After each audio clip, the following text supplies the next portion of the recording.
West Ham means everything to me. It's changed my life. Jared has been able to live his dream out. It's just an absolute joy to go and watch him play football every week. He just wants to run through a brick wall for you. And that's infectious. Great memories. The confidence he had with the ball, he wasn't scared of running with the ball. To do that in that standard, you have to take notice of and think, how far can this kid go?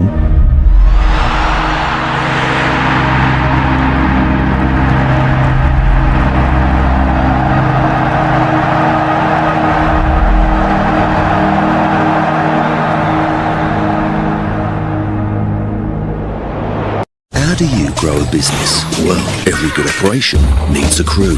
First, you need the grafters. Hey, get off! The elbow grease. Then it's the experience. Nothing like a last-minute cash. The one's in charge. Nice one. Then it's the brawn, the muscle. And you can't have brawn without the brains.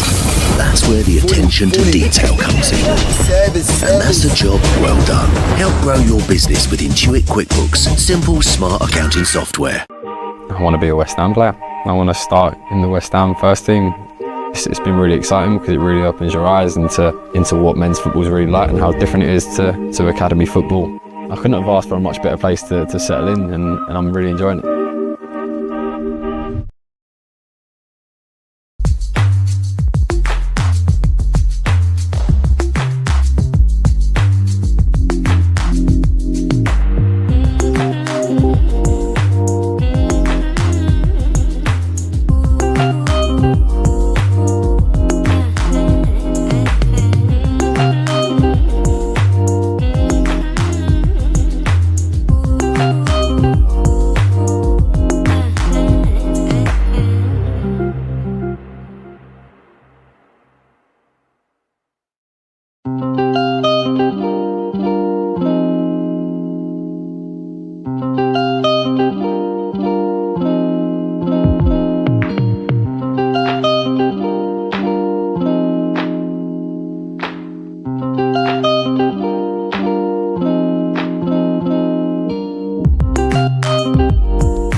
Broadcast, and then we'll move on to written. Luma, do you want to get us underway for Sky Sports News? Hi, very well, thank you.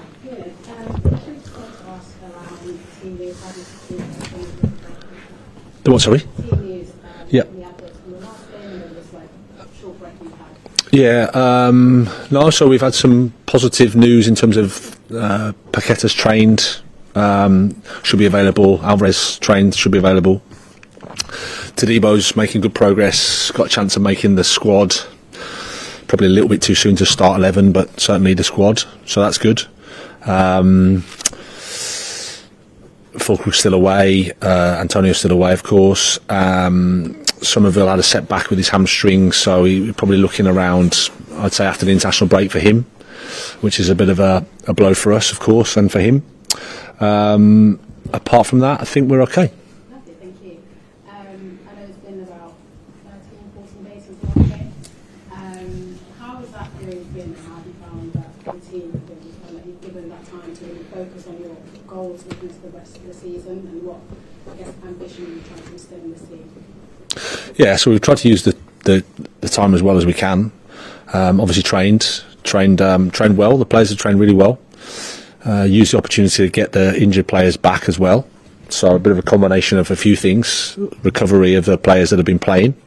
So a bit of freshness going into the last 14 games of the season, essentially, like you say, and be really excited about the last 14 games. Try and pick up as many points as we can.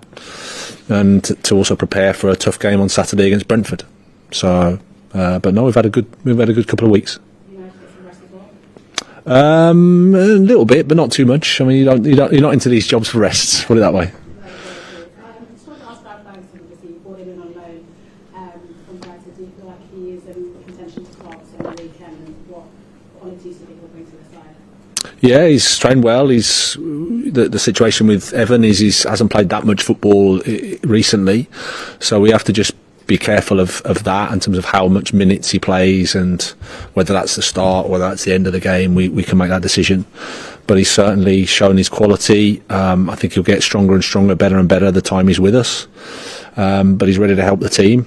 We just make that decision as we go closer to the game. Lovely. Just focusing on Brentford a little bit, I guess at the beginning part of the season they had an incredible home record, more or less unbeaten at home, and now they've come away from this part of the season. Winning more of their away fixtures. How difficult with a side that they almost predict at times, because they seem to have success in so many different areas? That's probably a reflection of the consistent work that they've done over a long period of time. Thomas and his staff and the club generally. I think they've done a wonderful job. They've improved all the time. They're sole players. When they're in the game, they defend high really well, man focused and aggressive, but then can also defend deep well and attack big spaces. They've improved the build up a lot, so and I think they just maximise everything that they have. So credit to Thomas and the staff and the players there. So it's going to be a tough game, we know that, but at the same time we're looking forward to it as well, and we're excited for it. Thank you. PLP, Rashad. Hi, Graham. Hi. Just in terms of how did the setback occur? Was it in training?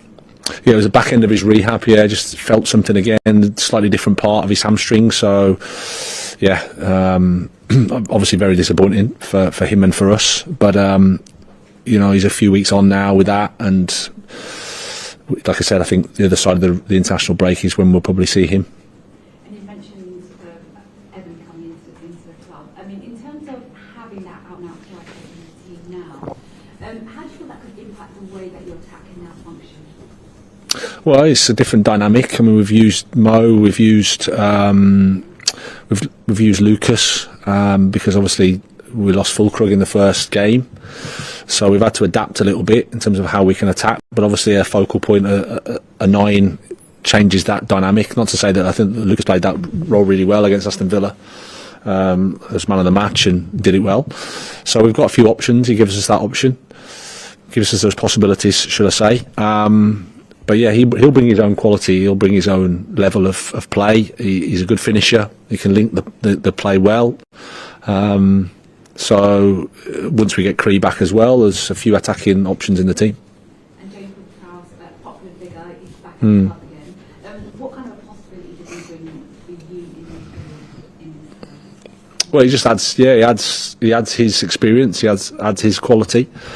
Obviously, set pieces speak for itself, but his general play also is a really high level, experienced player. Knows the Premier League, knows the team, understands what you need to do every day to be a top player. So that's really, really helpful for us.